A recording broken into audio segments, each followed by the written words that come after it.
sa Balitang Sports, I'm back. Anunsyo yan sa isang interview kahapon ni Alas Pilipinas Women's Team Captain Gia de Guzman ang kanyang pagbabalik sa Creamline Cool Smashers.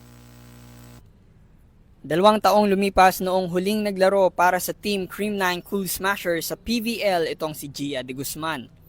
Dumiretso siya sa Japan upang ipagmalaki niya ang kanyang talento. Sa Team Denso Airbees siya nakibahagi sa loob ng 2 taon. Binigyang diin niya sa kanyang pagbabalik hindi niya ipapabaya ang kanyang role as team captain sapagkat ang kanyang focus ay para sa national team din.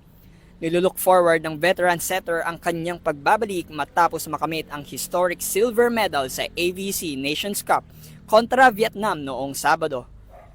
Sa kompetisyong naganap siya ay tinanghalang best setter kasama dito ang kapwa Alas teammate na si Angel Canino as best outside hitter at si Del Palomata as best middle blocker. Abangan ang mga susunod na balitang sports mula rito sa EuroTV News. Muli ako si Kyle Basa. Balik sa inyo dyan, Henry Mia at